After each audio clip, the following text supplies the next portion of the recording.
하나님의 말씀 마가복음 13장 1절부터 보시겠습니다.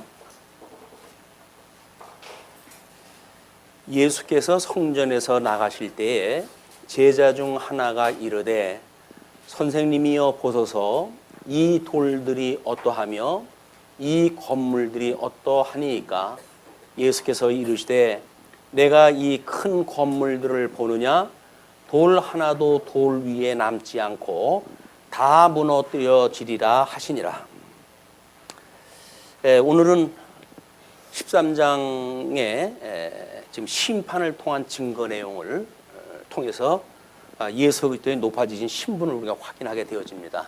그런데 지난 시간에 이제 이 13장을 해석을 하려고 한다면 12장의 38절서부터의 그 내용이 중심적으로 확인이 돼야 돼. 그래서 같은 원리로 설명이 돼야 되기 때문에 지난 시간에 시간도 넉넉치가 않고 그래서 형식적인 것만 이제 언급을 갖다 했습니다. 그러므로 오늘은 뭐 역사적 배경도 필요가 없고 또 높으신 신분에 대한 당위도 따로 설명할 것이 없으니까 12장 38절에서부터 44절까지의 내용이 뭔가를 통해서 13장에 대한 우리 해석의 원리를 살펴볼까 합니다.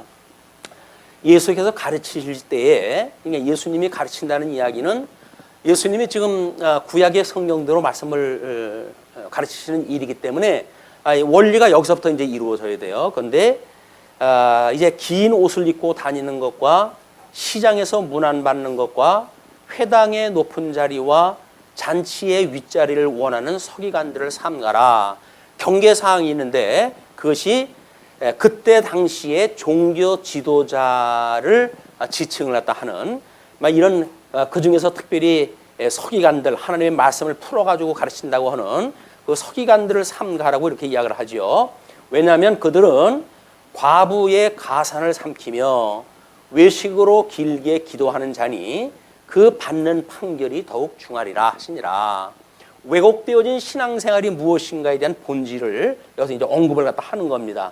그러니까 과부의 가산을 삼킨다고 이렇게 이야기를 하는데 서기관이라고 한다면 바리새파에 속한 이런 그 사람들이고 누가복음에 가게 되면 이 바리새인들은 돈을 좋아하였더라 이렇게 나와요. 돈을 좋아하였더라. 뭐 돈 좋아하지 않은 사람이 어디 있겠습니까? 많은 예수님이 경계하는 그런 그 돈이 과부의 가산을 삼키는 일이죠. 그리고 이제 그때 지도자 연하는 사두개파 사람들은 나름대로 제사의 일을 맡고 있는 자예요. 그런데 기도하는 하나님의 집을 강도의 구려를 만들어 가지고 불의한 돈을 착취하는 이런 자들로 지금 종교 지도자들이 그룹이 만들어진 거예요. 그러니까 예수님께서 서기관들을 너희들이 삼가라라고 했던 그 이야기는 돈을 하나님보다 더욱 중하게 여기는 이런 자들을 경계하는 이야기죠. 어떤 본질보다는 형식에 치우쳐가지고 살아가는 그들을 지금 지적을 갖다 한 거예요. 그렇기 때문에 느닷없이 연보에 대한 이야기가 나오잖아요. 헌금함에 대한 이야기가. 오늘 구약 성경은 끊임없이 예수님 자신에 대한 그 설명이라고 그랬어요. 그런데 만약에 41절서부터 44절의 내용을 현재의 연보 원리로 설명이 되어지게 되면 이거는 예수님을 증거한다고 하는 해석의 원리에서 본령에서 벗어나잖아요. 그렇기 때문에 오늘 다시 뒤로 거슬러 올라가 가지고 여기서부터 다시 이제 설명하다 해 들어가는 겁니다. 그렇게 해야 13장의 그 본질이 뭔지를 우리가 보이게 되어져요. 41절에서부터 그 얘기 아니에요? 예수님께서 헌금함에 대하여 앉으사 무리가 어떻게 헌금함에 돈 넣는가 보실세. 이건 그때 나름대로 이제 그 이방인들 또는 그 과부들이 출입할 수 있는 이런 그곳에 지금 물론 뭐 이방인들이 물건을 가지고 장사까지 하는 그런 지경으로 망했으니까 그때 당시에 헌금은 구제를 위한 그런 헌금이란 말이에요. 가난한 자를 위해서 구제하는 것을 중심으로 이런 거 헌금을 하도록 되어져 있는데 구제라는 것하고는 전혀 어울리지 않는 지금 현상이죠. 돈을 착취를 갖다 하고 그리고 뭐 그 서기관들은 과부의 가산을 삼키고 이런 그 자들이기 때문에 긍휼히 본다라고 하는 11조의 정신이 의와 인과 신이라고 이렇게 이야기를 했거든요. 의와 인과 신이다. 그래서 너희들이 근처에 11조를 내면서 의와 인과 신을 버렸다고 이렇게 이야기를 했어요. 그러니까는 적어도 이 긍휼함이라고 하는 그 이야기는 11조의 본질입니다. 이 11조의 본질을 놓치게 되어지게 되면 뭐 나름대로 11조도 하고 연보도 하고 그러는데 이 가난한 사람에 대한 불쌍한 그런 그 마음이 없는 거야. 의무적으로 뭘 한다든지 이렇게 되어지게 되면 결국 복음의 본질을 놓치게 되어지고 형식적 행위만 남게 되어지는 겁니다. 그것이 예수님이 지적을 갖다 했던 11조에 대한 그 상황이었어요. 뭐 11조는 근처에 11조 가지고 꼬박꼬박 내면서도 가난한 사람들을 불쌍히 여기지 아니하고 또 예수를 그리스도로 믿는 그런 의에 대해서 그들이 예수를 그리스도로 믿지도 아니하고 또 하나님의 의가 무엇인지를 모르는 이런 11조를 내고 있었단 말이에요. 예수님이 그걸 이제 지적을 하신 거기 때문에 여기서 가난한 자, 이 과부의 가산을 삼킨다는 이야기는 과부, 나그네 또는 고아 이것이 구약 성경에서 소외되어졌기 때문에 이런 긍휼함을 입지 않으면 살아갈 수가 없는 사람들이야. 그런데 역설적이게도 그 세 부류의 사람들은 이스라엘 백성들이 그런 과거를 가지고 있다는 이야기예요. 그거를 불쌍히 여기지 않는다는 이야기는 자기네들의 하나님의 은혜를 잊고 지금 이렇게 살아갑니다라고 하는 걸 부정하는 일이란 말이에요. 우리가 이런 그 어떤 긍휼함을 잃어버린 이런 그 사람의 본성, 인성 이런 걸 보게 되면 옳으냐 그르냐 시비에만 얽혀요. 그리고 자기가 만약에 뭐 그러다라고 하는 어떤 그 이론이 떨어지게 되면 뭐 머리를 뭐 싸매고 이제 덤벼들지요. 그러나 어떤 사회적으로 약자가 지금 어떤 그 아픔을 느끼고 있다든지 하게 되면 그건 내 일이 아니에요. 그래서 우리는 그 의로 자유로워요. 그거는 복음을 알고 있는 사람들이 복음의 정신인지를 뭔가를 잃어버리고 있는 그런 그 상황입니다. 그걸 또 뭐 역설적으로 그 일이 기독교의 본질인지를 알고 뭐 세상 바깥으로 나와가지고 싸우는 사람들도 있지만 그 사람들도 이게 제대로 이해를 못하고 있는 거야. 그래서 이 균형 감각을 이제 잡는 일이 중요한데 41절에서부터 이제 연보내는 그런 그 문제를 보고 한 가난한 가부는 와서 두 렙돈 곧 한 고드란트를 넣었어요. 근데 예수께서 제자를 불러다가 이르시되 이제 설명을 갖다 하는 겁니다. 내가 진실로 너에게 이르노니 이 가난한 과부는 헌금함에 놓는 모든 사람보다 많이 넣었도다. 그들은 다 그 풍족한 중에서 넣었거니와 이 과부는 그 가난한 중에서 자기의 모든 소유 곧 생활비 전부를 넣으니라 하시니라. 그것이 예수님하고 뭔 상관이에요? 그러니까 지금 그 가난한 자를 구제한다라고 하는 뭐 생활적으로 해가지고 구제고 신앙적으로 한다고 하게 되면 이게 구원의 문제겠죠. 이걸 이루시기 위해서 이제 우리 예수 그리스도가 오신 거야. 예수 그리스도가 11조가 돼서 하나님 앞에 드려지는 11조가 돼가지고 이 땅에 오신 분이니까 그분께서는 이 긍휼이 무엇인가를 보고 예루살렘의 그런 그 무너질 거를 내다보고 계시면서 자기 민족들의 불쌍함을 보고 눈물을 흘리시잖아요. 인생이 불쌍하단 말이에요. 세상이 이제 예루살렘이 곧 망하는데 거기서 형식적인 삶을 살아가는 것이 목적이고 본질인지를 알고 잘못 살아가고 있는 그들을 안타깝게 여겨서 눈물을 흘리는 예수 그리스도의 심령. 이것이 우리가 복음을 모르고 있는 사람들에게 가지고 있는 심령이죠. 복음을 모르고 그냥 이 세상에 살아가는 것이 본질인지를 알고 살아가는 사람들이 불쌍히 여겨지는 거예요. 그 본질이 뭔지를 다 알게 되어지게 되면. 그런데 이제 이때 이 가난한 사람들이 이걸 낸 사람들을 하고 그다음에 이제 부자라고 하는 그 이야기는 부여로운 사람들이죠. 아까 뭐 가부의 그 돈을 이제 그 뭐 집어삼키는 자들 또는 하나님의 집을 강도의 구려를 만들어 가지고 불의한 돈을 취하는 자들 이런 자들이 부한 자들이에요. 세상에 가장 부유한 자, 종교 지도자야. 재미난 그 이야기를 어떤 사람이 했더라고요. 장사를 하면 10배가 남고 또 정권을 잡으면 100배가 남고 그리고 신앙을 잡게 되면 1000배가 남는데요. 그 신앙이라고 하는 이 기독교 종교 시설이라고 하는 그것이 부를 창출하는 곳이 되어진 것이 타락한 현재 교회를 빙자하는 아주 비웃거리는 그런 그 이야기들입니다. 교회는 돈이 많으면 안 돼요. 교회는 돈이 많으면 안 돼요. 교회는 남는 돈이 돌아가게 되면 안 돼요. 남는 돈이 있게 되어지게 되면 싸움이 붙어요.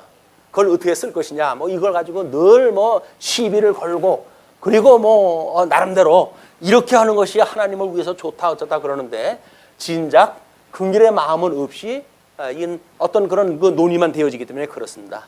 그래서 할 수만 있으면 연보는 개인들이 적금을 들어놓으시는 게 나아요. 만약에 교회다 하려면. 그리고 기본적인 연보는 하시되 어떤 특정한 일을 위해 가지고는 개인적으로 비초를 해놓으셨다가 교회에서 무슨 일이 있다 하게 되면 자신이 빼가지고 내면 되지.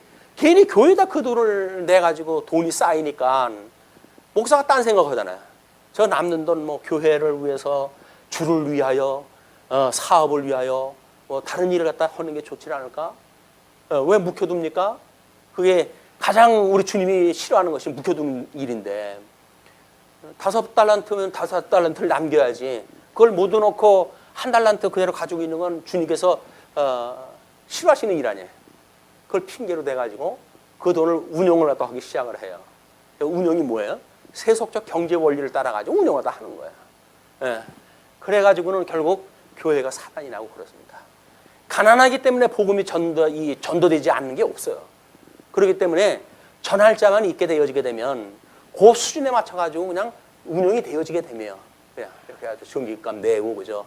뭐 세무는 어떻고 이게 어떻습니까? 이렇게 모여가지고 예배를 드릴 수 있으면 되지. 빚을 얻어가지고 뭘 갖다 해고 뭐 이렇게 해가지고 그냥 허리띠를 졸매고 성도들한테 뭐 통장을 갖다 뭐 내라 뭐 해가지고 보증을 쓰게끔 만들어가지고 이런 어떤 돈을 갖다 마련하는 일은 지극히 나쁜 일이에요. 세속적인 일입니다. 그래서 이 부자들이 이제 그 연보를 내가지고 가난한 자를 도와줘야 되는데 오히려 구제를 받아야 될 그 과부는 자기의 전 재산을 지금 냈어요. 근데 이자들은 있는 거 가지고 뭐 이제 여벌로 냈겠죠. 예수님이 그걸 지적을 하는 건데 예수님에 대한 이야기라고 한다면 마땅히 자기의 모든 것을 바쳐가지고 목숨까지 바쳐가지고 이 구원 사업을 하실 분은 예수 그리스도예요. 그런데 그 시대에 동시대에 살고 있는 종교 지도자들은 자기 배만을 위한 자들이라니까요. 예수님께서는 이걸 지적을 한 거예요. 이런 어떤 형식적 원리에 따라서 신앙생활을 하는 자들과 이 본질이 무엇인가를 계시하실 주님의 사역, 이걸 지금 보여주는 사건이란 말이야.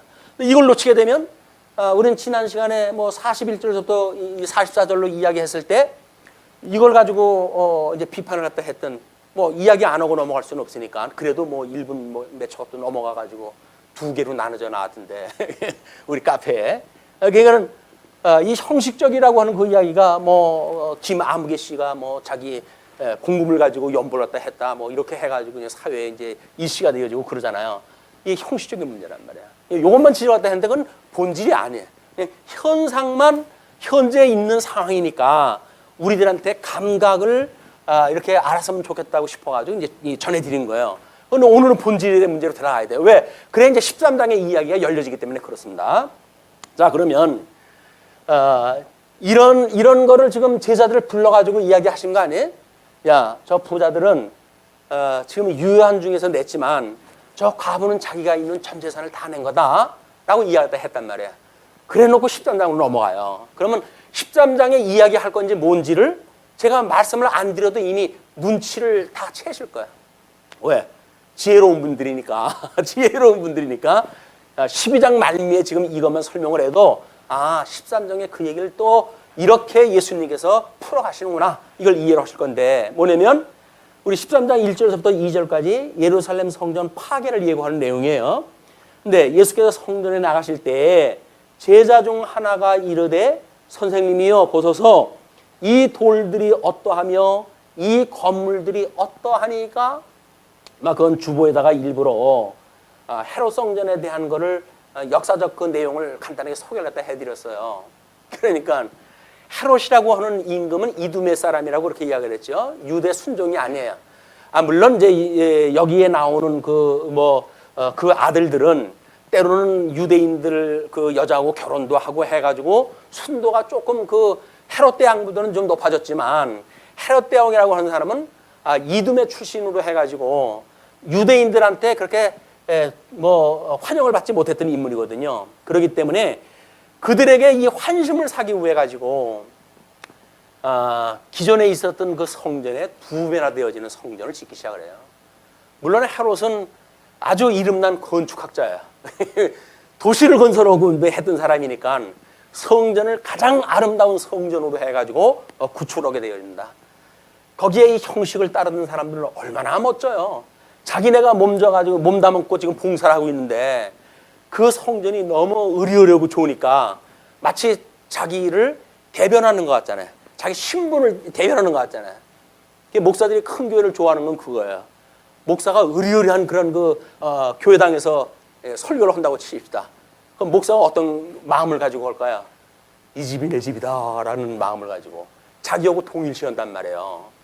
근데 그건 착각이에요. 목사라고 하면은 교회에서 신임이 떨어지게 되면 그 교회를 떠나야 되는 사람이지 뭘 그 대를 이어가지고 해나갈 때가 아니잖아요. 근데 지금은 지금 이제 대를 이어가지고 해나가도록 그렇게 하고 있으니까 교회당을 크게 지으면 얼마나 좋습니까? 폼나고 이름나고 아무개 성공했어 라고 이야기할 거 아니겠어요? 교회가 자기 성공을 위해서 존재하는 게 아니죠. 형식 문제에 빠지게 되면 지금 목사의 예를 들지만 우리들도 마찬가지예요. 우리라고 해서 이제 이 목사도 포함되어지는 목사 같지 않은 목사. 그런데 이제 제자들이 그 아름다운 너무나 미석이 하얀 그 이태리 수입석으로 해가지고 지어놨기 때문에 석양빛이 비치게 되어지게 되면 놀라운 그런 그 아름다운 아주 영광의 광채가 나오는 그런 그 교회당이거든요. 저 성전이었거든요. 그러니까 제자들이 나오다가 이제 그 중에 어떤 자가 그런 거예요. 이 돌들이 어떠하며 이 건물들이 어떠합니까? 라고 해가지고 예수님한테 이야기를 했어요. 예수님 기가 막히고 코가 막히죠. 성전 나오기 전에 이거 가지고 교육을 시켰는데 여전히 보이는 형식 가지고 이 건물 껍데기를 보고 예수님한테 자랑을 하니까 예수님께서 이르시되 내가 이 큰 건물들을 보느냐? 돌 하나도 돌 위에 남지 않고 다 무너뜨려지리라 하시니라. 이거는 청천벽력 같은 그런 그 이야기예요. 그때 당시에 어떤 정서로 보아가지고는 지금 대한민국을 전복하겠다는 이야기나 똑같은 이야기를 다 하는 거니까. 자, 이렇게 봤을 때 이제 우리가 이 이야기의 원리를 이제 잡아내야 되니까 지금 예수님이 오셨을 때에 예수님한테 지금 성전에 대한 이야기를 하는 거야. 이게 성전. 물론 성전은 하나님의 이름을 두신 곳이라고 이렇게 이야기를 했어요. 하나님의 이름을 두신 곳. 이거는 계시의 의미가 있는 것. 그런 그 이야기죠. 이름을 두신 이 성전인데 돌 위에 돌 하나도 남지 않는다고 이야기한 거는 결국 뭡니까? 이 성전이 계시한 것이 뭐예요? 우리 메시아를 계시한 거 아니겠어요? 이 메시아는 수차례 지금 3차례씩이나 해가지고 나는 이제 십자가에 죽어야 돼 라고 하는 걸 끊임없이 이야기를 했잖아요. 그러니까 예수 그때 죽으심이라고 하는 그 이야기가 죽으심과 부활의 역사가 끝나게 되면 구약에서 언약되어진 성전을 통해 가지고 이스라엘 백성들이 예수 그리스도에 대한 이름을 배웠던 의미가 이제는 마감이 되어지는 때란 말이야. 이게 이제 주 70년이에요. 주 70년에 성전을 무너뜨리겠다는 그 이야기인데, 자, 우리 13장이 종말에 대한 이야기로 심판에 대한 이야기이기 때문에 우리 종말이 언제부터 언제까지 말세라고 그러죠? 말세라고 하는 그 이야기는 예수 그리스도의 초림으로부터 이 재림에 이르기까지를 우리가 말세라고 이렇게 해요. 말세. 세상이 끝나리다 이게 말세라고 그러니까는 21세기 끝이 나와가지고 말세라고 생각을 하다 하는데 이미 예수님이 오셔가지고 죽는다고 하는 그 사건은 이 말세가 시작이 되어진 거야. 그림자적이고 예표적이고 모형으로 보여줬던 이스라엘의 모든 역사가 끝나고 실체적인 역사가 열려져 가기 때문에 말세의 시작이 되어지는 거야. 지금 이제 끝을 말세 지말이라고 이렇게 이야기를 합니다. 말세 중에 말세다 그 이야기예요. 그러니까 이 말세라고 하는 그런 그 이야기가 초림 때로부터 재림 때라고 하는 이런 원리를 우리가 가지고 성전 회파의 모습이거나 또는 나중에 우주적 종말, 이 세상의 모든 심판을 갖다 하시기 위해서 이제 우주적 종말이 온다라고 하는 것이 하나의 원리로 이게 설명이 되어져야 돼요. 이렇게 되어져야 우리 예수님께서 지금 하나님 보좌 우편에 계시다가 저리로부터 산 자와 죽은 자를 심판하러 오시리라. 우리 아침에 신앙 고백을 이렇게 했어요. 이분께서 이제 오신단 말이에요. 뭐로? 심판을 하시러. 심판을 하러 오신다고 하는 그런 그 신앙 고백을 했고, 그리고 우리는 예수를 그리스도로 믿는다고 또 신앙 고백을 했다 했어요. 독생자 예수 그리스도를 믿사오니 이는 성령으로 잉태되어져 동정녀 마리아에게 나시고 본디오 빌라도의 고난을 받아 십자가에 못 박아 죽으시고 사흘 만에 부활하사. 이것까지 다 우리가 신앙 고백을 한 거예요. 신앙 고백 모르는 거 고백할 일 없죠. 그동안 우리 성경 신앙생활을 통해서 다 안다고 생각을 했고 그렇게 배워왔고 그걸 우리가 고백을 한 거예요. 그리고 우리 주님께서는 부활 승천을 하셨어요. 이제 승천을 다 하시고 그리고 이제 성령을 보내주신다고 이야기를 했죠. 성령을. 그래서 내가 또 성령을 믿사오니 주님의 몸된 교회와 공교회와 이 성도, 이 주님의 몸된 교회에서 살아가는 성도들의 교통과 그리고 여기서 죄를 용서받는 것과 또 우리가 영원히 사는 것, 몸의 부활과 영생을 믿습니다. 라고 고백을 갖다 했어요. 이 고백 아래 지금 이것이 지금 우리가 소개가 되어지는 겁니다. 우리는 성경을 읽기 전에 또는 예배를 드리기 전에 왜 천지를 만드신 하나님 아버지를 믿사오며 이렇게 천지 창조하신 하나님을 믿사오며 그의 독생자 예수 그리스도를 믿사오니 또 성령을 믿사오며 라고 삼위일체 하나님에 대한 고백을 우리는 매일 예배 전에 이걸 고백을 한단 말이에요. 그러니까 그 삼위일체 하나님에 대한 감각은 뭐 단어로 해가지고 성부 하나님은 누구로부터 출생하지도 않으셨고 누구로부터 나오지도 않으셨고 성자 하나님은 성부 하나님부터 영원히 출생이 되어졌고 성령 하나님은 성부 하나님과 성자 하나님으로부터 영원히 나오신 분이다 라고 하는 어떤 문자로 설명되어진 것을 가지고는 이해가 안 되는 거야. 그냥 구약성경과 신약성경을 통틀어서 공부를 했다 했을 때 삼일체 하나님에 대한 걸 자연스럽게 우리가 공부하게 돼요. 우리 아버지가 어떠한 분인가? 본질적으로는 그분이 모든 그 권위나 능력이나 영광으로 해서 동일하시지만 그분한테는 삼위가 있으니 성부와 성자와 성령 하나님이시다. 이걸 우리가 알고 있단 말이에요. 그래야 성령 하나님의 역사가 되어질 적에는 성령 하나님에 대한 능력을 우리가 깨닫게 되어지고 성자 하나님에 대한 이야기를 했을 때는 성자 하나님에 대한 이야기를 우리가 공부할 수가 있는 거예요. 그게 아니면 여기를 공부해도 성부 하나님, 여기를 공부해도 성부 하나님, 여기를 공부해도 하나님은 여호와, 여기를 공부해도 하나님은 여호와. 어떤 사람은 여기를 공부해도 예수 그리스도, 여기를 공부해도 예수 그리스도. 그런 균형이 없어지는 거예요. 성경이 지금 나름대로 삼일체 하나님을 계시하고 있는데 사람들은 자기가 보이는 것만 설명을 하기 때문에 삼위일체 하나님에 대한 이런 설명을 간과하고 지나가게 되어진다. 그런데 자 이제 예수님이 십자가에서 죽으시고 부활하시는 사건은 이미 3차 예고를 통해 가지고 이제 되어져 왔던 거예요. 구약 성경은 이야기한 것이 뭐라고요? 이제 물론 창건, 풍부, 유수, 회복이지만 근본적으로 이야기를 하게 되면 예수 그리스도의 죽으심과 부활을 예언을 했던 거다. 그게 구약 성경이란 말이에요. 그 구약 성경의 예언대로 예수님이 십자가에 못 박아 이제 죽음을 당하셔야 돼요. 그런데 예수님이 이제 돌아가시기 전에 이런 약속들을 다 해놔야 돼. 다 해놔야 나중에 종말적으로 왔을 때 이 종말에 대한 이야기가 요한계시록에 이것이 이제 소개가 되어지거든요. 요한계시록. 요한계시록에 설명이 되어지기 때문에 요한계시록에서 나타나는 그 상황이 무엇인가, 해석이 어떻게 하는 것이 바르게 되어지는가 라고 하는 건 이 원리를 따라서 설명되지 않으면 요한계시록 해석을 지멋대로 하는 거예요. 뭐 다니엘서 예언을 끌고 와도 여기까지 맞춰놓지를 않나 이렇게 이야기하는데 구약 성경은 우리 오실 예수 그리스도에 대한 이야기라고 그랬어요. 나에 대하여 증거한 거라고 그랬죠. 그리고 구약 성경의 율법과 선지는 요한 때까지라고 그렇게 이야기를 했어요. 모든 구약 성경은 이분에 대한 이야기예요. 물론 이 예수 그리스도는 하나님의 아들로 오시는 분이기 때문에 피조되어진 모든 세상이 이분의 영광을 위해 가지고 지금 세상이 열린 거기 때문에 이스라엘의 성전도 물론 성전의 도처에 예수 그리스도 이야기를 했잖아요. 그죠?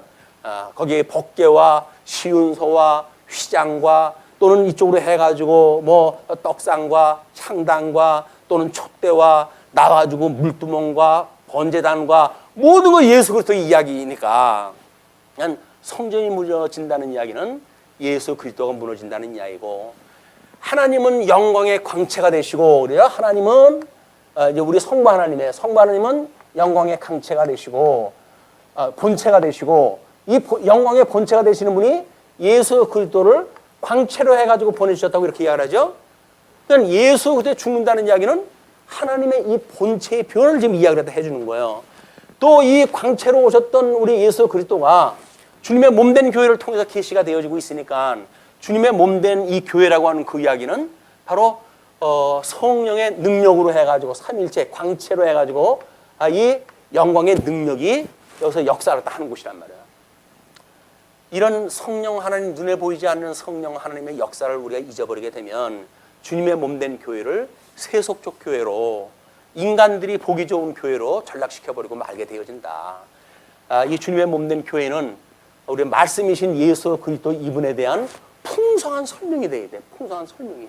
근데 그것이 빠져버리거나 이 본질이 놓쳐져 있는 형식만 남는단 말이야. 빈 껍데기만 남는 거예요. 그렇기 때문에 예수님께서 이제 돌 위에 하나도 남지가 않는다고 이야기하니까 3절로부터 8절까지 보시게 되면 종말의 징조에 대해서 이제 가르쳐 주시는데 예수께서 감난산으로 성전을 마주대하여 앉으셨을 때 그 감난산이 예루살렘보다 조금 높아요. 그래가지고 거기서 지금 예루살렘 성전을 내려다 보면서 예수님이 앉으신 거야. 마주대하여 앉으셨을 때 베드로와 야고보와 요한과 안드레가 조용히 올 때 요 네 명의 이름의 특징이 뭘까요?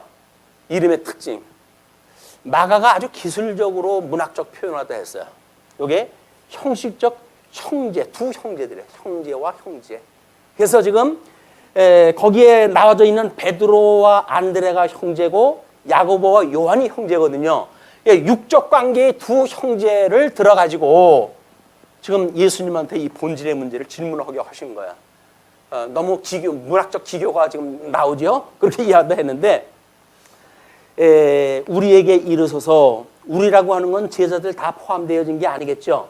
그 질문자 4명이 이제 이야기하는 겁니다. 우리에게 이르소서 어느 때에 이런 일이 있겠사오며, 어느 때, 이게 첫째 때에 대하여, 두 번째 이제 우리 어느 때에 있으며 또 이 모든 일이 이루어지려 할 때에 모든 징조가 있습니까? 징조. 이 두 개를 물어봅니다. 예수께서 이르시되 너희가 사람의 미혹을 받지 않도록 주의하라. 경계사항이에요. 경계사항. 이 전체를 이야기했을 때 이거를 경계하는 거예요. 우리 12장에서는 뭐라고 그랬어요? 그 12장을 이야기했을 때 그 서기관들을 어떻게 하라고요? 삼가라, 이렇게 삼가라. 이게 다 경계하라 그 이야기예요. 거짓 지도자들을 경계하라 그 이야기예요. 근데 우리는 거짓 지도자인지 뭔지 알 수가 있어야죠. 나한테 귀에 듣기 좋은 얘기만 하면 우리는 혹하니까. 근데 성경을 모르게 되면 경계할 수도 없고 상갈 수도 없겠죠. 그러나 예수님께서 그렇게 이제 이야기를 했어요. 그리고 많은 사람이 내 이름으로 와서 이르되, 이제 이 경계해야 될 내용이에요. 그것이 뭐냐면 많은 사람이 내 이름으로 와서 이르되 내가 그러라 하여 많은 사람을 미혹하리라. 뭐 이야기예요? 이제 예수만 그리스도인데도 불구하고 여기서 나타난 거짓 그리스도, 이 거짓 그리스도가 등장할 때 해가지고 자기가 그리스도라고 주장을 하겠다는 이야기예요. 뭐 이단의 특징이 이런 것들이죠. 막 지금도 뭐 어떤 자는 와가지고 지가 이제 뭐 성령이니 보혜사니 이런 말도 안 되는 소리를 짓거리는데, 뭐 말도 안 되는 소리를 짓거리거나 말거나 뭐 10만 15만 모이면 뭐 그거를 성공한 거 아니겠어요? 형식적인 논리로만 본다면 성공한 자야. 그러나 성경적으로 본다면 가장 불쌍한 자야.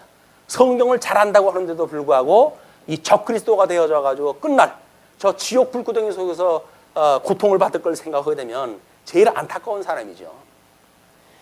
예? 또 하나는 뭐가 있느냐면 난리와 난리의 소문이 들을 때에 두려워 말라. 예, 두려워. 이건 미혹당하지 말라라고 하는 그런 그 이야기와 그 다음에 담대하라. 두려워하지 말라 그 이야기예요. 왜? 예수를 그리스도로 믿으면 이미 예수 그리스도를 믿을 때 우리 다 죽은 거 아니에요. 우리가 예수 그리스도 믿을 때 죽은 거 아닙니까? 영생을 얻은 거 아니겠어요? 죽어봤자 이 육만 죽을 거 아니겠어요? 뭐가 겁나요? 육이 죽을까 봐 겁나는 거예요? 영이 죽을까 봐 겁나는 거예요? 아닐 거 아니에요. 우리는 영은 죽어도 좋은데 육은 살아야 되겠다고 노심초사 흘는지도 모릅니다. 예, 왜? 영은 보이지 않는 거니까. 우리는 육은 예수 그리스도와 함께 이미 우리가 죽었기 때문에 지금 이 껍데기, 이 몸이라고 하는 육체라고 하는 그거는 거듭나고 중생한 우리 영혼을 담고 있는 그릇에 지나지 않는단 말이에요.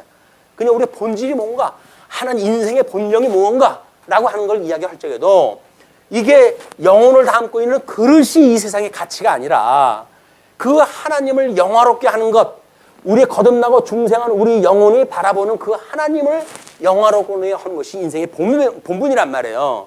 근데 그 인간의 본분을 놓치게 되면 어디로 간다고요? 우리가 담고 있는 육체에 관심이 가는 거예요. 그래서 육체가 요구하는 것, 육신의 정욕이나 안목의 정욕이나 이생의 사랑이나 이것이 미혹하는 거라고 우리 서신서에서는 이야기를 하죠. 미혹이 세 가지예요. 육신의 소욕, 육신의 정욕, 그 다음에 이생의 자랑. 이것이 예수님을 미혹했던 사단의 세 원리고 아담이 넘어졌던 세 가지 원리와 똑같다고 이렇게 저희가 이야기를 했습니다. 그러니까 민족이 민족을, 나라가 나라를 대적하여 일어나겠고 곳곳에 지진이 있으며 기근이 있으리니 이는 재난의 시작이라. 기근, 전쟁, 이 구약성경서부터 하나님의 진노, 심판에 대한 걸 설명할 때 했을 때 끊임없이 성경에서는 백성에 대한 거는 생육하고 번성해야 되는데 이 기근으로 해가지고 질병으로 해가지고 생육 번성을 못하게 하는 저주를 갖다 내리셔요. 그 가나안 땅은 젖과 꿀이 흐르는 땅이 되어져서 풍년을 이루어야 되는데 기근을 불러들여 가지고 땅을 황폐케 하셔요. 그리고 백성들은 모든 걸 통치를 갖다 하도록 언약을 받았는데 그걸 상실했던 결과가 뭡니까? 전쟁으로 말미암아 끊임없이 고통을 당하는 거야. 이 세 가지가 구약 성경에서 끊임없이 택한 백성들을 교육시키는 장면들이었어요. 그냥 우리는 질병을 보게 되면 생육하고 번성을 하고 하는 하나님의 언약을 기억을 갖다 해야 되겠죠. 기근이 오게 되어지게 되면 너희 땅을 정복하고 이제 그 충만하라고 했던 그 언약의 말씀을 기억을 해야 되겠죠. 그리고 전쟁이 일어나게 되어지게 되면 너희들이 모든 것들을 다스리라 라고 했던 하나님의 언약을 기억을 해야 될 거 아니겠어요? 언약이 상실되어진 상태가 이렇게 나타나니까. 근데 이런 그 모습은 여기서도 똑같이 이제 등장을 하게 되어지는 거예요. 그러니까는 예수님께서 나타나는 현상들이 뭐냐면 나라와 전쟁이 일어나는 것, 지진이 일어나는 것, 기근이 있고 이런 거는 이제 시작에 지나지 않는다 그 이야기예요. 근데 예수님이 십자가에 못 박아 죽임을 당하신 것이 33년이라고 이렇게 이야기를 했어요. 이제 주 70년에 성전이 무너지고 성령이 뭐 오순절 돌아가시고 이제 금방 오니까 6개월 뒤 이제 뭐 오순절 후에 이제 오니까 동년대에 예수님이 승천하시고 성령이 오신 거예요. 성령이 오시고 성령이 오셔가지고 지금 우리 교회가 창립이 되어지죠. 이 교회가 창립이 되어져요. 성령이 오신 뒤에 창립이 되어지고 그리고 예루살렘과 온 유대와 사마리아와 땅까지 이르러 너희의 나의 증인이 되리라 이렇게 이야기를 했으니까 확장되어지는 이런 그 일이 있어요. 물론 이 확장을 반대하고 창립을 반대하고 확장을 반대하고 이런 일로 인해 가지고 택한 백성들은 엄청난 박해, 고난 이런 걸 당할 수밖에 없도록 주님께서 약속을 다 했단 말이에요. 이렇게 이야기를 했는데 이런 가운데 우리 주님께서 승리의 나팔을 불고 오시는 거예요, 여기에. 그러니까 이런 예수님이 돌아가셨을 때 그 상황은 너희들의 재난이 시작이 되어진 것이다. 그 이야기예요.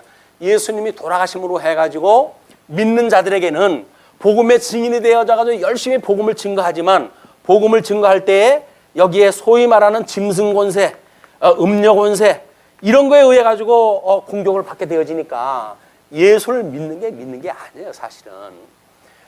유대교가 이제 주 70년이 일어나면서 유대교는 완전히 멸절이 됩니다. 그럴 수밖에 없죠. 이스라엘 국가라고 하는 거는 예루살렘을 중심으로 해서 나라가 세워졌는데 성전이 무너졌다는 이야기는 더 이상 이스라엘의 국호가 없어지는 거예요. 나라가 없어지는 거야. 나라가 없어지니까 이 사람들이 나름대로 어떤 종교적인 기반을 유지하고 싶겠죠. 그러니까 이때 시작되어진 기독교와 이 유도교는 엄청난 반목과 질시를 가지고 살아갈 수밖에 없어요.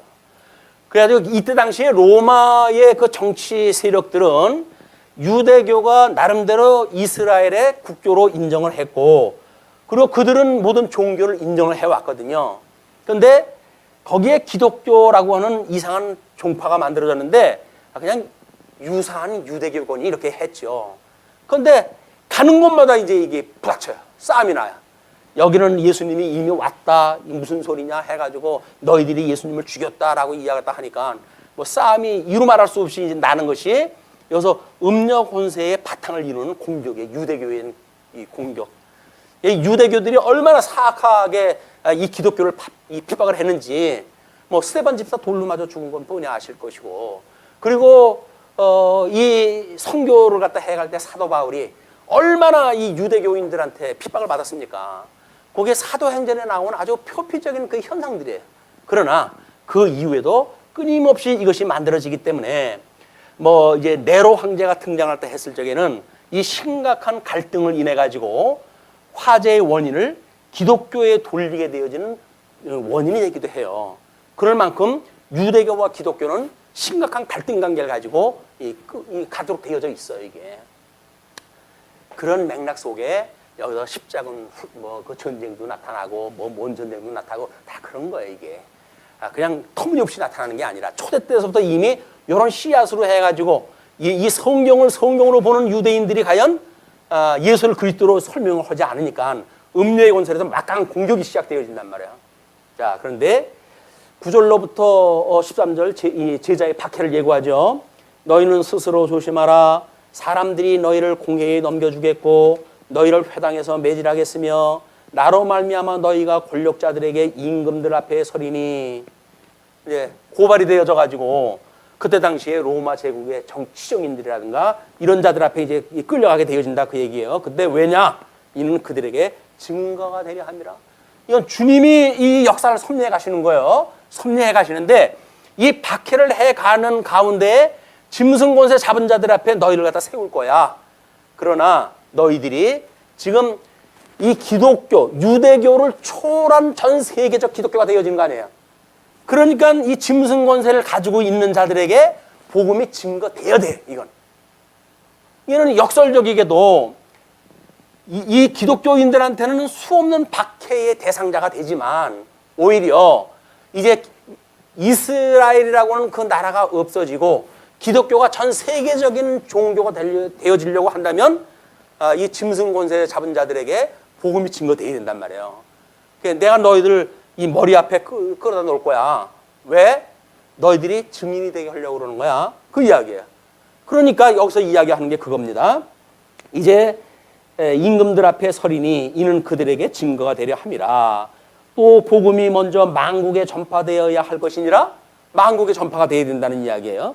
물론 만국이라고 하는 거는 사도행전에는 로마까지 복음이 증거되어지는 걸로 끝이 났죠. 그러나 또 뭐 이제 이쪽으로 해가지고 서바라 반도까지 이제 뭐 이 교회사 쪽에서는 그렇게 이야기를 해요. 사도 바울이 로마 감옥에서 나왔다가 다시 이제 그 서바나 반도까지 복음이 증거되어졌다. 그때 보통 지칭하는 것이 서바나 반도예요. 스페인 반도가 세상의 끝이라고 이 사람들이 이해를 했어요. 그때까지 이미 성경에 여말한 것들은 이미 이루어졌고, 그리고 사도행전에 예수님께서 약속한 대로 땅끝까지 이르는 나의 증인이 되어야 된다고 했으니까 이때 만국까지 복음이 증거되어야 되는 이중적 의미가 있는 거예요. 이거를 성경을 어떤 구절을 한 구절에다가 이걸 대입을 시키려고 한다면 모순이 일어날 수밖에 없어요. 이거를 한 줄로 연결돼가지고 구조적으로 이해를 해야 우리가 전천후적으로 이걸 이해할 수가 있게 되어진다. 자, 사람들이 너희를 끌어다가 넘겨줄 때에 무슨 말을 할까 미리 염려하지 말고 무엇이든지 그때에 너에게 주시는 그 말을 하라. 말하는 이는 너희가 아니요 성령이시니라. 성령께서 그 일을 다 하시겠다 그 이야기예요. 주님께서 이미 박해받도록 다 하고 그러나 거기에서 뭐 말할 거 뭐 고민할 것도 없어요. 우리 성령께서 뭔 말을 갖다 할 걸 다 이미 알려주시겠다 그 이야기예요. 그냥 지금 우리가 증거하는 거 우리들이 하는 게 아닙니다. 성령께서 다 하게 하시는 거예요. 그래서 성령을 진리인식의 주관자라고 우리가 이해하다 하는 겁니다. 자, 그러면서 형제가 형제를 아버지가 자식을 죽는 데에 내주며 자식들이 부모를 대적하여 죽게 하리라. 그 이야기는 뭐예요? 이미 혈육적 관계가 아니라 기독교라고 하는 거는 우리 예수님이 그랬잖아요. 누가 내 어머니요 내 자매냐? 그리고 여기 있는 자들을 보라. 이들이 내 어머니요 내 형제요 자매라고 이렇게 이야기를 하지 않습니까? 이건 신령한 관계가 예수를 믿는 이 교회는 신령한 관계로 해가지고 혈통적 관계를 뛰어넘는 곳이란 말이에요.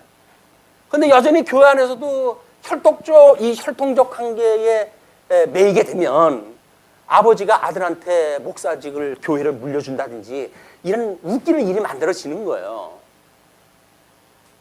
신령한 교회라면요. 자기 아들만 그 교회를 지킬 수가 있는 사람인가요? 다른 목사 세례다 하면 안 되나요? 왜 그럴까요? 내가 어떻게 이 교회를 세우는데 피땀 흘려 세운 교회인데 우리 아들한테 물려줘야지. 이게 세속적인 생각 같지만 혈통적인 생각에 머물러 있기 때문에 그렇다. 신령한 세계로 뛰어넘지를 못했어요. 그걸 초월되어진 믿음의 세계를 못 봤기 때문에 그렇다 그 얘기입니다. 자, 그러면서 이제 또 너희가 내 이름으로 말미암아 모든 사람에게 미움을 받을 것이나 끝까지 견디는 자는 구원을 받으리라. 예수님을 믿는다는 이야기는 믿지 않는 사람들한테 미움받는다는 이야기거든요. 아니 예수님이 죽었다가 살아났다고 이야기를 하고 이 세상이 뭐가 그렇게 가치로운 거냐, 저 영원한 세계가 가치로운 거지 라고 이야기를 하게 되면 이 세상이 단지 알고 살아가는 사람들한테는 그걸 받아들이겠어요? 저는 입을 막아버려라. 입 막기 위해서는 어떻게 해야 돼요? 죽여야죠. 그래서 그 고난이 시작되어지는 거예요. 입을 막기 위해 가지고. 자, 그러면서 14절부터 23절 종말의 때에 대한 교훈을 갖다 하시는데 멸망에 가증한 것이 서지 못할 곳에 선 것을 보거든 읽는 자는 깨달을진저 그때 유대에 있는 자는 산으로 도망할지어다. 지붕 위에 있는 자는 내려가지도 말고 집에 있는 무엇을 가지러 들어가지도 말며 밭에 있는 자는 겉옷을 가지러 뒤로 돌이키지 말지어다. 그날에는 아이벤 자들과 젖먹이는 자들에게 화가 있으리로다. 이 일이 겨울에 일어나지 않도록 기도하라. 자, 이제 예수님께서 주 70년에 있을 성전 회파에 대한 그런 예고를 갖다 하는 거야. 성전 회파를 갖다 하게 됐을 때에 가증한 것이 설 때 그렇게 되어 있는 거예요. 가증한 것. 가증한 게 뭐예요? 가증한 것을 우리는 이제 성전에 로마 군대의 깃발이 서야 된다는 동, 우상이 서야 된다는 동은 아주 중요한 요소를 압축적으로 설명하려고 하는데 그렇지는 않습니다. 이미 가증한 자라고 하는 그 이야기, 가증한 거라고 하는 거는 성전에는 이방인들이 들어갈 수가 없어요. 근데 이방인이 들어갔다고 하는 그 이야기는 이미 가증한 게 쓴 거예요, 성전에. 그런데 사두개파 제사장들이 지금 성전을 이방인들을 출입을 시켜가지고 강도의 구료를 만들었다는 이야기는 뭐예요? 이미 가증한 게 쓴 거라니까요. 그러니까 그 징조가 사람들이 알아보지 못하게끔 보이기 시작을 하는데 희미하게 전방위로 이게 있게 되죠. 그걸 우리가 티핑 포인트라고 이야기를 했어요. 전방위로 뭔가 그렇게 눈에 보이지는 않지만 짐작되어 있는 조짐들이 있는 거예요. 그러다가 어느 날 주 70년이 되어지게 되면 그게 극적으로 드러나게 되어지는 거예요. 그걸로 인해 가지고 이 예루살렘 성전이 회파되어진 데까지 이르게 되어진다. 그러나 성전 회파라고 하는 건 예수님을 오셨는데 이미 예수님을 예수님으로 알아보지 못할 때로부터 성전에 대한 무시가 이미 시작되어진 거예요. 왜? 성전에 전부 이분에 대한 이야기 아닙니까? 성전이. 근데 이분이 오셨는데 그걸 못 알아본다니까요. 그러니까 성전에서 제사는 드린다고 그러면서 정작 성전이 말하는 예수 그리스도를 모르니까 하나님의 이름을 두신 곳인데 그걸 모르니까 이들은 그런 분위기가 팽배해졌던 거야. 그것이 때가 이름에 그때가 이제 우리 그 포인트점이 이런 거예요. 어때 오게 되면 폭발을 일으켜가지고 이 역사가 시작이 되어야 된단 말이에요. 자, 그런데 이는 그 날들이 환난의 날이 되겠습니다. 하나님께서 창조하신 시초부터 지금까지 이런 환난이 없었고 후에도 없으리라. 왜냐하면 그 성전 때문에 사실은 이 언약 백성들한테도 끊임없이 환난이 있었던 거 아니에요? 이걸 보여줬기 때문에 그런 일들이거든요. 그런데 그게 본격적으로 오게 되어지니까 이런 그 환난은 지금까지도 없었고 후에도 없으리라. 만일 주께서 그 날들을 감하지 아니하셨더라면 모든 육체가 구원을 얻지 못할 것이거늘 자기가 택하신 백성들을 위하여 그 날들을 감하셨느니라. 뭐 하나 빼먹은 것 같은데 성경 구절 설명이 빠진 게 있어요. 18절에 보면 이 일이 언제 일어나지 않도록 기도하라? 겨울에 일어나지 않도록 그랬어요. 그런데 우리가 165년에 마카비 왕조에 의해서 성전이 다시 수전을 당했다고 그러지 않았어요? 그때 안티오쿠스 4세에 의해 가지고 성전이 회파되어질 때 그때 겨울에 이 일이 닥친 거예요. 겨울에. 그래가지고 말도 못한 그 고난을 갖다 했어요. 예수님께서 이제 이런 그 과거의 역사를 통해 가지고 겨울에 이런 일이 일어나지 않도록 기도해라. 그런데 주 70년 봄의 일이 벌어졌어요. 주님께서 가르쳐준 그 기도대로 해가지고 봄의 일이 일어나가지고 하나님이 피할 자 피할 수 있는 여건을 마련해 주셨다. 놀라운 사건입니다. 이런 것들이 그죠? 자, 그런데 그렇게 너희들이 만일 주께서 그날을 감하지 아니하셨더라면 20절 그 모든 육체가 구원을 얻지 못하시거늘 자기가 택하신 자들을 위하여 그날들을 감하셨느니라. 그래서 택한 자들은 아주 망하지 않게끔 하신다니까요. 망하기 전에 날짜를 줄여주든지 환난의 날짜를 줄여주든지 피할 길을 주시든지 우리한테 담대한 믿음을 줘가지고 순교까지 할 수 있는 믿음을 주시든지 이렇게 해가시지 예수님 부정하고 죽지 않게끔 한단 말이에요. 주님께서 해가신 게 있다. 그때 어떤 사람이 너희에게 말하되 보라 그리스도가 여기 있다 보라 저기 있다 하여도 믿지 말라. 거짓 그리스도들과 거짓 선지자들이 일어나서 이작과 기사를 행하여 할 수만 있으면 택하신 자들을 미혹하려 하느냐. 그래서 사도행전에 보게 되면 그 애굽으로 4,000명을 끌고 갔던 자가 너냐? 뭐 이런 그 이야기가 나오고 그러잖아요. 그때 그리스도라고 자처하는 자들이 등장할 때 해가지고 백성들을 끌고 이 쿠데타를 일으키고 이제 그 반역을 일으키고 했던 거기 때문에 그런 역사가 계속 있던 것들입니다. 그런데 24절부터는 세상 심판으로 증거라고 행하는 걸로 한쪽가로 1번과 2번을 나눠놨어요. 지금 여기서 근본적인 원리 이런 걸로 보게 되면 미혹을 당하지 않도록 하는 것, 담대히 할 것 이런 것들은 종말에 이르기까지 이 믿음을 가지고 살아가야 돼요. 왜? 우리가 이제 이런 가운데 끊임없이 있으니까. 이거는 요한계시록을 해석을 할 때 주 70년 성경이 끝나기 전에 이미 다 끝난 걸 가지고 이야기한 거다라고는 과거형으로 해가지고 해석하는 사람들이 있어요. 그리고 그건 아니야. 그건 미래에 있을 것을 이야기한 거야 라고 이야기했다 하는데 성경 요한계시록은 전 역사가 다 포함되어진 거예요. 그렇기 때문에 어떤 한쪽에 우리가 집착을 하게 되면 많은 부분을 놓치게 되어져요. 아니 풍성하게 우리 성령께서 이걸 설명을 해가고 계시는데 굳이 지가 생각하는 역사 속에다 그걸 집어넣어가지고 그것만 이야기할 필요가 없죠. 그래서 요한계시록에 뭐 나팔 7재앙으로 벌어지는 거는 주 70년 무너지기 전 상황들을 이야기하는 거라는 동 초기상에 있었던 이런 걸로 과거형으로 전부 설명했다 하고 때로는 뭐 조금 좀 해가지고 뭐 137년 뭐 이래가지고 이야기를 하는 사람도 있어요. 그럼 로마 황제들의 핍박은 313년에 가가지고 종교가 이렇게 기독교 국교화가 되기 전까지는 로마 황제에 의해서 끊임없이 주님의 몸된 교회가 핍박을 당해왔어요. 그러니까는 과거도 있었고 현재도 있었고 미래도 있는 거다. 그래서 요한계시록에 보게 되면 뭐라 그래요?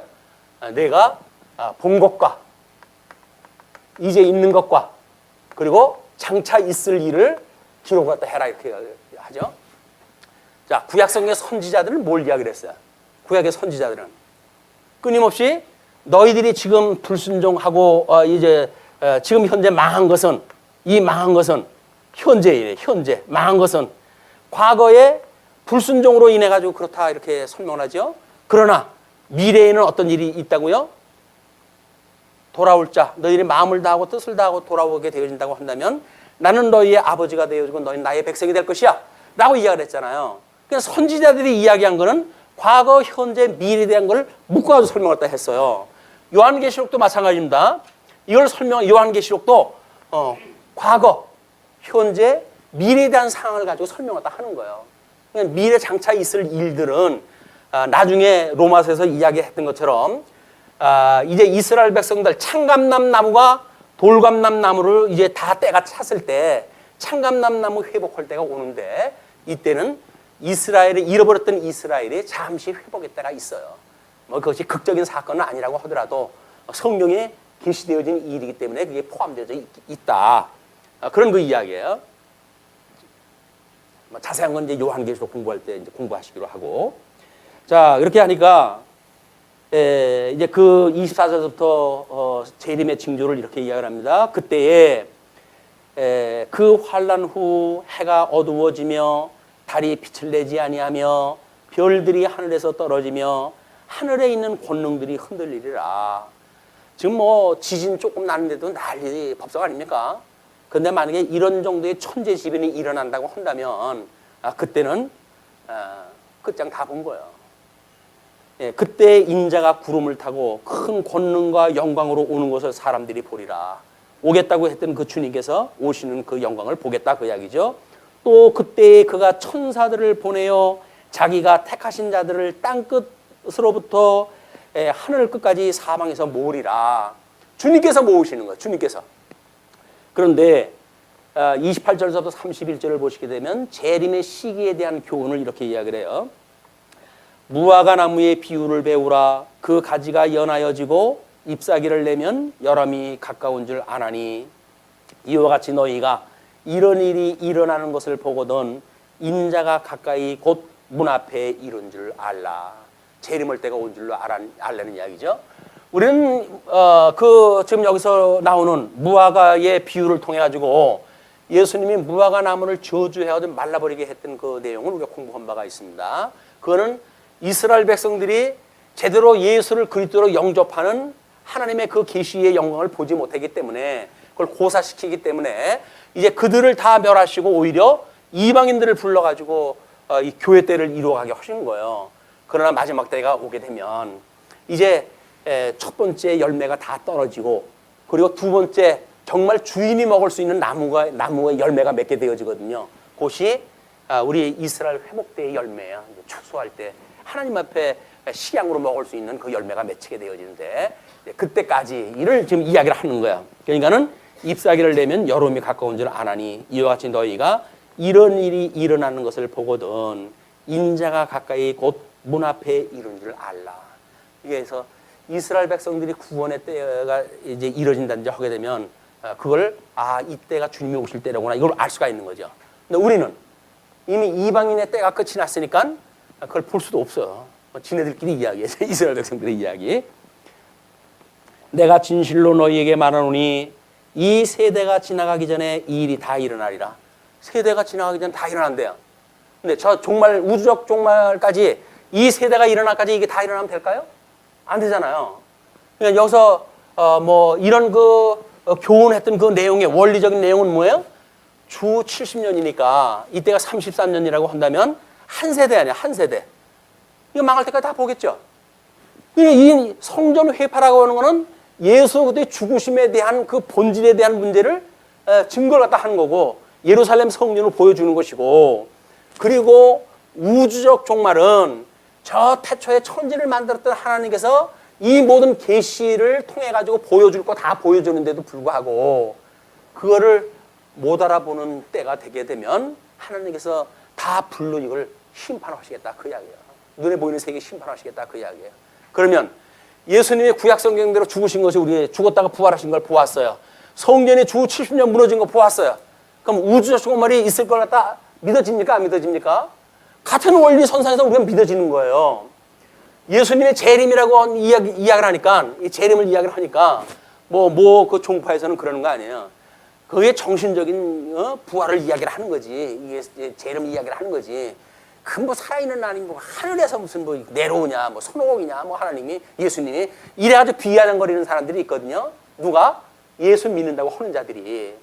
그런 사람들 다 저주받은 사람들이에요. 예수님의 재림을 우리 눈으로 보도록 오시는 거예요. 성경에 계시되는데 이분 그렇게 오신다니까요. 정신적 재림이니 쓸데없는 이야기 하는 사람들은 미혹의 영을 가진 사람들이에요, 전부. 성경의 진리를 갖다 왜곡시키고 지 이성적 어떤 두뇌로 이해하려고 하는 일들이다. 그러나 우리 주님이 육신을 입고 이 땅에 오셨던 것처럼, 그리고 그분이 하늘에 올라가신 것처럼, 부활하셨던 것처럼, 근데 천사가 그러잖아요. 왜 하늘을 쳐다보고 있느냐? 너희들이 보는 것처럼 예수님께 재림을 하실 것이다. 이렇게 약속을 했기 때문에 예수님은 우리 눈으로 보도록 오셔요. 그때 이제 모든 땅으로부터, 모든 하늘로부터 그들을 불러 모으시겠다는 거예요. 그러시면서 인자가 이제 문 앞에 이른 줄 알라. 내가 진실로 너에게 이르노니 이 세대가 지나가기 전에 일이 다 일어나리라. 천지는 없어지겠으나, 천지가 없어지는 건 뭐야? 이미 우주적 종말로 아주 모든 심판으로 해서 이 해 아래 땅들이 다 없어지겠으나, 그 이야기예요. 그러나 내 말은 없어지지 아니하리라. 그래서 이 말씀으로 오셨던 이 예수님의 이 말씀이 뭐예요? 이것이 이미 태초에 하나님이 가지고 계시던 뜻이란 말이에요. 영원한 이제 세상에서 하나님이 가지고 계셨던 뜻, 이게 말씀이에요. 이것이 우리 성경에서는 로고스라고 이렇게 이야기를 해요. 로고스. 이게 하나님의 뜻이니까. 세상이 종말되어진 거, 해 아래 계시가 끝났다고 해가지고 본질 세계가 없어지는 건 아니잖아요. 영원한 말씀을 있는 거예요. 세상은 계시 다 끝났으니까 이게 필요가 있어요, 없어요? 필요 없어요. 그러니까 하늘을 두루마리처럼 말아버리시고 이 땅을 불로 녹여가지고 다 이걸 없애버리신다, 그 이야기예요. 그게 우주적 종말이다. 그러나 그날과 그때는 아무도 모르나니 하늘에 있는 천사들도 아들도 모르고 아버지만 아시느니라. 이런 구절을 가지고 삼위일체론이 맞냐 안 맞냐 시비를 갖다 거는 인간들이 있는데 지금 예수님께서 이 계시의 말씀을 하신 거는 뭘로 설명이 되죠? 이걸 결혼 예식을 통해 가지고 사람들이 그때 문화로 이해할 수 있는 방식으로 이걸 알려주는 거라 그랬어요. 그러니까 예수님의 초림이라고 한다면 초림으로 해가지고 창립이 되어서 예수를 갖다 그리스도로 믿는 성도들이 만들어진다는 이야기는 뭐예요? 예수님을 영접한다는 이야기죠. 초림되어진 예수님하고 약혼 관계가 되어진 거예요. 약혼이. 그리고 정작 결혼은 언제 해요? 예수님 재림 때 이분하고 결혼을 갖다 하는 거라니까요. 이 계시의 세계 속에서 결혼이 완성되어지는 게 아니에요. 그런데 유대인의 풍습에 의할 것 같으면 이제 그 약혼식을 하고 신랑은 자기 본가로 가잖아요. 그리고 아버지의 지도를 따라가지고 집을 짓기 시작을 해요. 자기 아내와 함께 살 집을 짓기 시작을 하는데 한 1년 정도 걸린다고 합니다, 보통은. 그러니까 집이 다 되게 되면 아버지가 다 된 걸 보고 이제는 가서 아내를 데리고 오라 라고 이야기를 하는 거예요. 그 아들은 열심히 집은 짓고 있는데 언제 아버지가 가라고 하는지는 몰라요. 저는 그 얘기를 하는 거예요. 아니, 얘기를 알고 무슨 삼일체를 갖다 해야지. 아무나 그냥 말이 비슷하다고 해가지고 갖다 끌어다 해가지고 이 비난하고 하는 그 이야기는 말이 안 되는 거예요. 이거는 결혼이라고 하는 예화를 들어가지고 지금 예수 그리스도의 초림과 재림을 설명을 하고 그랬기 때문에 지금 아버지밖에는 그 날짜를 모른다. 그런 그 이야기입니다. 자, 그러면서 가령 사람이 집을 떠나 이제 그 예를 이제 그걸로 드는 거예요. 그래서 가령 사람이 집을 떠나 타국으로 갈 때에 그 종들에게 고난을 주어, 이건 가끔 예화를 들었던 일들입니다. 각각 사물을 맡기며 문지기에게 깨어있으라 명함과 같으니, 예수님의 지금 이 심판을 예고하고 예루살렘 성전 회파에 대한 걸 예고하고 우주적 종말을 예고하고 재림을 이야기하고 이랬던 이야기를 하나의 이야기로 내가 설명을 하면 그 이야기예요. 그러니 문지기에게 깨어있으라 명함과 같으니, 그 예화와 같으니, 그러므로 내가 설명했던 내용과 이 예화와 일치를 시키면서, 그러므로 결론적으로 깨어있으라. 집주인이 언제 올는지, 혹 저물 때에 일는지 밤중일는지 닭 울 때 읽는지 새벽 읽는지 너희가 알지 못함이라. 그래서 여기서 할 일이 뭐예요? 깨어 있는 거예요. 깨어 있는 것. 깨어 있어라. 깨어 있어라.